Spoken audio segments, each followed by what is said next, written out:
people like me.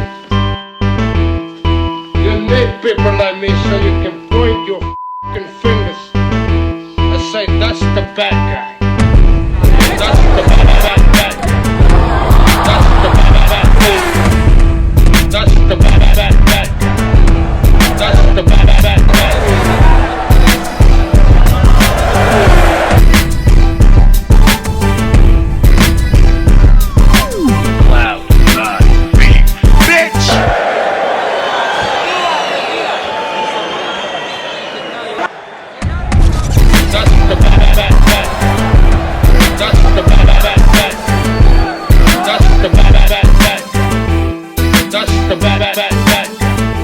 Welcome to the motherfucking relay. We're covering today's top boxing news.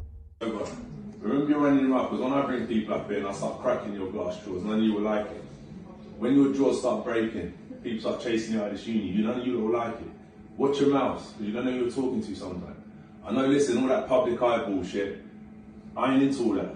Anthony Joshua very recently lashed out at a couple of hecklers that They were verbally abusing him. Naturally, the boxing world reacted to this news. This is a story that got a lot of people's attention. It got Sam Jones's attention. Sam Jones, who says AJ doesn't need to be chasing uni students in Loughborough around giving them life lessons while he's deep in camp for a must-win fight. I've always said he should train in a place like Big Bear, away from cameras and distractions. It's not unusual for athletes to lash out at hecklers. I mean, whilst on a flight, Mike Tyson, not that long ago, physically assaulted a guy. This isn't an isolated incident. It does happen. And for what it's worth, the guy had it coming. But I guess the reason this story grabbed so many people's attention is because this was uncharacteristic of Anthony Joshua, the otherwise gracious and diplomatic Anthony Joshua, who's no stranger to hecklers, some of his contemporaries, and many of the pundits. Anthony's not known as a loose cannon. A hothead or a volatile athlete with a volatile personality. He stepped out of character with these kids. And they had it coming, they did. Don't misunderstand me. It was very satisfying to see Anthony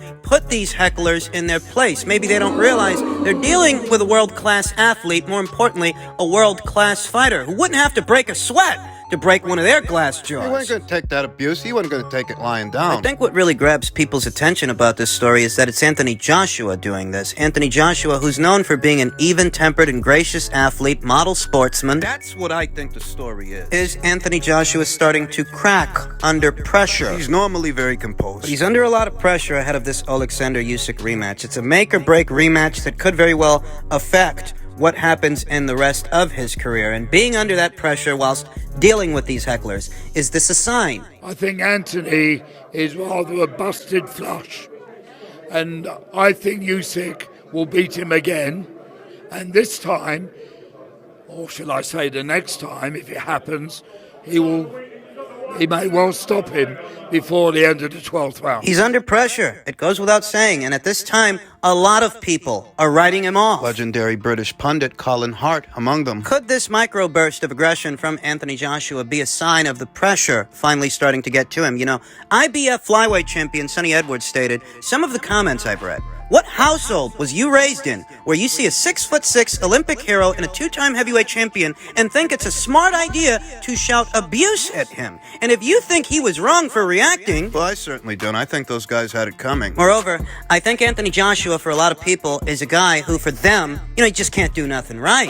He became a champion, respectively, in his career a lot sooner than either Tyson Fury or Deontay Wilder. It took those guys something like 6-7 years to fight for world titles, whereas Anthony Joshua... It only took him, 15, 16 fights and 3 years as a professional. Where it took Deontay Wilder 7 years as a professional and 32 pro fights. Yeah, believe it or not, Anthony Joshua's already had a very decorated heavyweight career. You see, Deontay Wilder's on the rebound. He wants to become a two-time heavyweight champion. Well, Anthony Joshua's already done that, but he doesn't get his flowers for it. Or he didn't, I should say. I mean, you think about Anthony Joshua's American rival, his contemporary, Deontay Wilder. Those parallels, those careers, and how Anthony Joshua, in spite of debuting after Deontay Wilder as a professional, he unified titles before Deontay Wilder as a professional.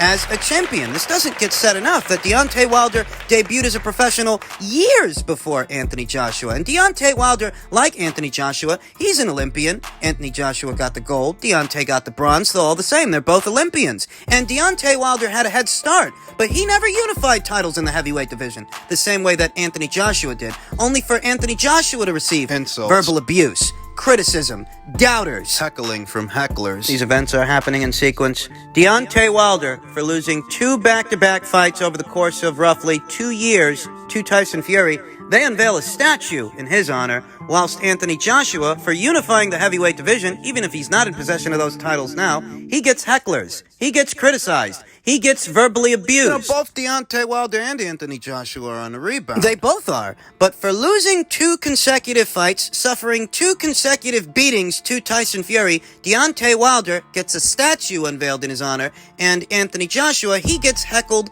by hecklers. As if the pressure from having to win this rematch isn't bad enough. Got some snot-nosed punk chucking wing shoulders thinking he can mouth off to a former heavyweight champion. I look at this and I tell myself, yeah, maybe the pressure's getting to Anthony Joshua, because this isn't like him. No, I don't think it's the worst thing in the world that he did put this guy in his place, because sometimes that's what these punks need. Better still, it is uncharacteristic of Anthony Joshua, and I do think it's a sign of the pressure getting to him just a little bit, yeah. The guy's only human. And he is under a lot of pressure. He's under a lot of pressure to win this rematch, and a lot of people, they don't think he can. Anthony Joshua himself says for the first time in his career, they're working on a game plan ahead of the Usyk rematch. A bit hard to conjure, a bit hard to believe that all this time, Anthony Joshua has been what?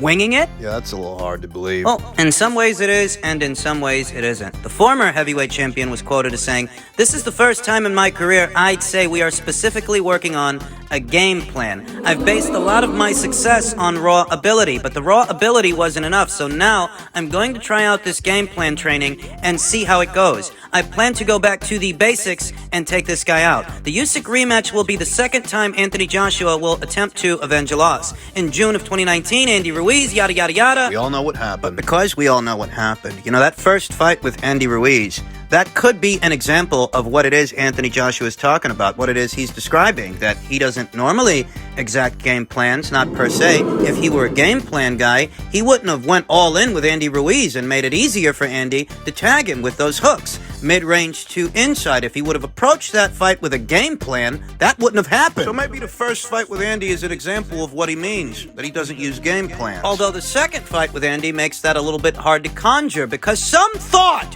went into keeping Andy Ruiz on the outside and at the end of Anthony Joshua's jab, sticking and moving and preventing him from getting mid-range to inside. You're telling me that he went into that Andy Ruiz rematch with no game plan, he just winged it. Like I said, these comments from Anthony Joshua in reference to planning and training regimens and just things like that, they're a little bit hard to conjure when you think about the things that have happened over his career. He said, "I always said, who am I without the belts? Even when sitting here, I'm not the champion. Not right now. Even when I took that hit to Andy Ruiz, it started unfolding, that championship status. I wasn't the champion anymore. I'd already prepared myself for the stumbling blocks of the game that I'm in," said Joshua. "It's about rebuilding, staying strong, and staying in the champion's mindset. Even though you don't have the titles, even in taking that knock, it's just a part of the journey I'm on." That's what Anthony Joshua tells himself. And maybe he's right. A lot of people are looking at this Usyk rematch and telling themselves that Anthony Joshua doesn't stand a chance. He can't figure him out. But you know what? They said the same thing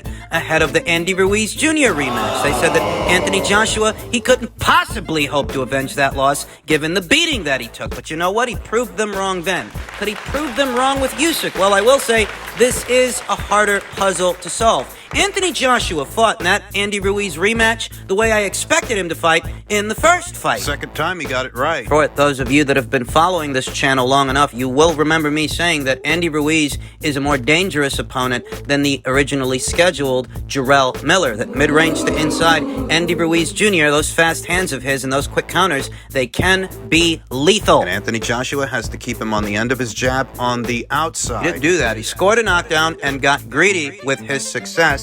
Opened up, gave up his height to the smaller fighter, and paid for it. Seemed like he learned his lesson in the second fight. But did take the loss in the first fight in order to do it. With Usyk, it's a lot more complex because it's not a situation to where one simple mistake, just one mistake, is what costed you the fight. He's got to be willing to gamble with Usyk. Risk blowing his load going in for the kill and risk getting knocked out because what he's not going to do is win a boxing match. Tried that. It didn't work. The rematch with Alexander Usyk is rumored to be going down in Saudi Arabia.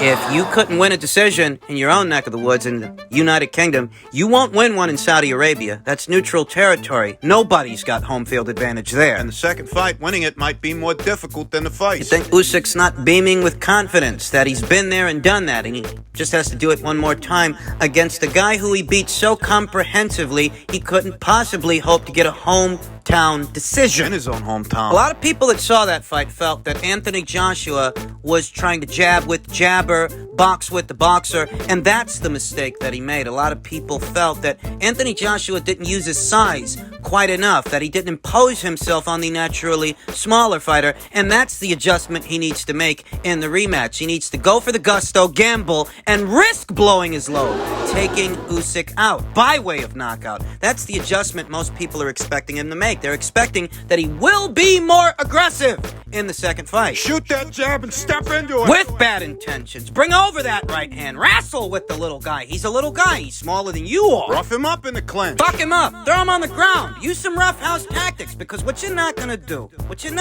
is win a boxing match. You're not going to win a points decision against this guy. You tried that. I'm not proposing that no thought go into Anthony Joshua's game plan. It definitely has to be educated pressure to some degree when you're dealing with a crafty southpaw, and the intention has to be nailing him with the straight right hand, what is often dubbed as the southpaw killer, a punch that many southpaws, even crafty ones, are susceptible to. Come out hard and fast. You're not here to box. You boxed the last time. Tonight, you're here to fight. Fight for your future. Fight to prove the naysayers wrong. Fight to make the critics eat crow. Fight for your titles. Fight for your legacy. Fight for your future. You fucking fight this guy, because boxing, a boxing match, you ain't gonna win that. Fight the boxer and box the fighter. That's what they say. In this situation, Alexander Usyk really is more the boxer than Anthony Joshua is. So you've got to do the opposite. Fight the boxer. Easier said than done, I know, but isn't everything? Don't change if that's what you got to do. There hasn't been much in terms of encouraging developments or additions to the corner that might herald the necessary changes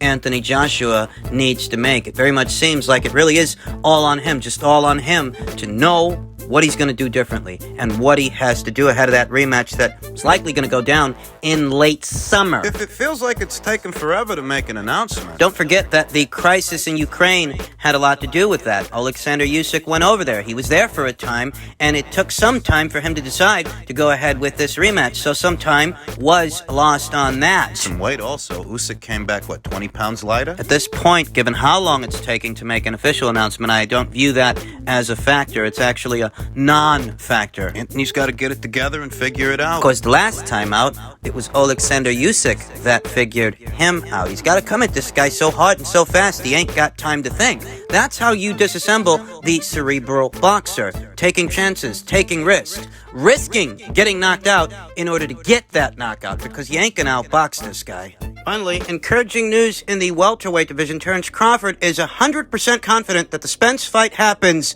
this year. I'm excited about it, Crawford said on an episode of the Porterway podcast. I just can't wait for the contracts to get signed. You know, I get to go in training camp just picturing myself walking down that aisle, putting on a great show, because I know me. I've been waiting for this moment all my life to show everybody that doubts me who Terence Crawford really is. A hero!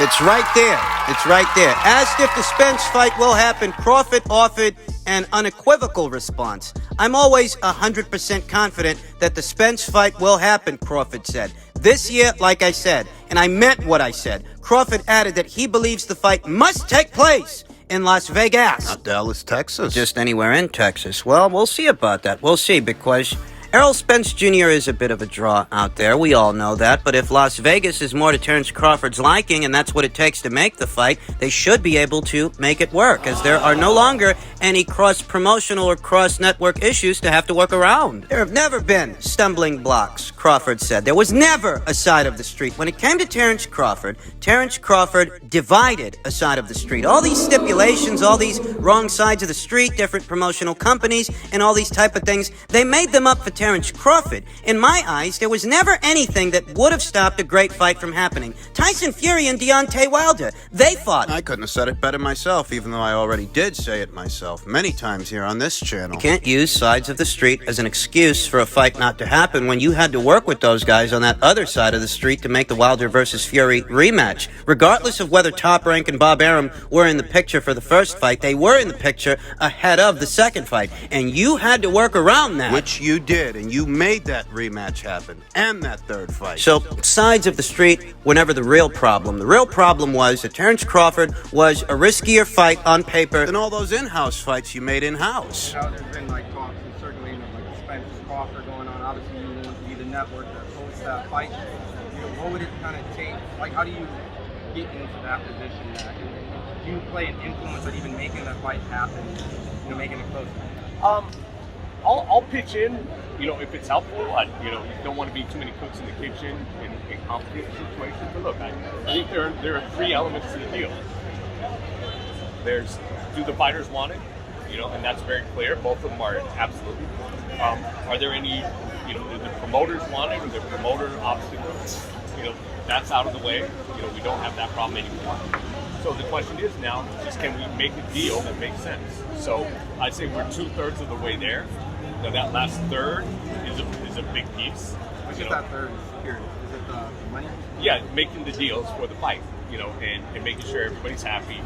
It's a reasonable deal that works for everybody involved.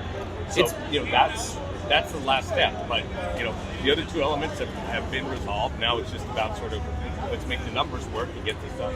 More encouraging news from Showtime executive Stefan Espinosa, who says the fight is 2/3 done. Encouraging news from Terence, encouraging news from Stefan. Look, they have to make the numbers work, and what that means is that neither one of these two guys is a Canelo Alvarez, so you can't expect exorbitant guarantees, anything to the tune of, I don't know, 40, 30, 20, hell, even 10 million. Those exorbitant guarantees would make the fight a very risky fight to put on. And the higher-ups, the event coordinators, those putting this fight together, those invested in it, they don't want to take those kinds of chances, those kinds of risks with those dollar amounts. They have to be reasonable. Both sides have to be reasonable. Not just Errol, Terence Crawford as well. In the past, I told you that Terence was making very good money over there on the ESPN side of things. Not a lot of guys out there that could pull in, I don't know, $3 million or over $3 million for the likes of Igas Kavaliauskas or Jose Benavidez. You realize he got $6 million up front for Sean Porter. We're talking about guaranteed money, guaranteed cash, and he got $6 million up front for Sean Porter. Errol Spence Jr. didn't get $6 million up front for Sean Porter. He was making very good money on the top-ranked ESPN side of things, but now when it comes to this fight... He's got to be reasonable, he's got to be realistic. Yes, this is a big fight. In many ways, it's the biggest fight of his career, and he does stand to make the biggest purse of his career for it, but they must mitigate the risks, the financial risks, and big guarantees. They create big risks. You know, $10, $15 million guarantees. I don't see that happening, not when it comes to this fight. You give him a nominal guarantee and let the rest come from the upside of the pay-per-view. And that's it.